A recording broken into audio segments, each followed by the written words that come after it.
देखील आपल्यासोबत जोडले गेलेले आहेत। गिरीशजी, आपलं स्वागत। कुंडमळ्याचा हा काही ब्रिज आहे तो लोखंडी ब्रिज होता, जुना ब्रिज होता, हा कोसळलेला आहे। 6 जणांचा यामध्ये मृत्यू झालाय। तर भीती अशीही व्यक्त केली जाते की 20 ते 25 जण वाहून गेले।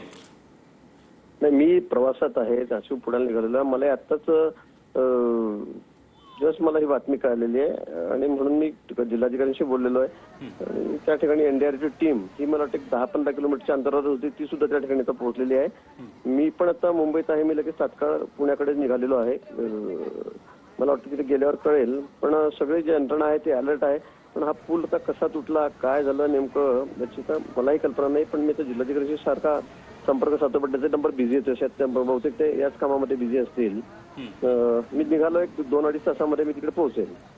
गिरीशजी, मात्र अँब्युलन्स आता दाखल झालेले आहेत, मदत कार्याला देखील सुरुवात झालेली आहे। मात्र हा पूल जो होता तो जीर्ण अवस्थेतील होता, त्यावर काही मोटरसायकल गेल्या आणि त्यामुळे हा पूल कोसळला असा अंदाज तिथल्या स्थानिकांनी वर्तवलाय। मी पण आपल्या चॅनलच्या माध्यमातूनच बघतोय, मलाही नीट कल्पना नाहीये, पण मी जिल्हाधिकाऱ्यांशी बोलण्याचा प्रयत्न करतोय। आमच्या यंत्रणा सगळे अलर्ट आहेत, एनडीआरएफची टीम आता तिथे पोहोचलेली आहे, अँब्युलन्स पोहोचलेले आहेत, पोलीस त्या ठिकाणी पोहोचलेले आहेत। मी पण अगदी 2-2.5 तासामध्ये त्या ठिकाणी पोहोचण्याचा प्रयत्न करतोय। तिथे गेल्यावरच कळेल की थोड्या वेळात मला अजून अधिक माहिती घेता येईल।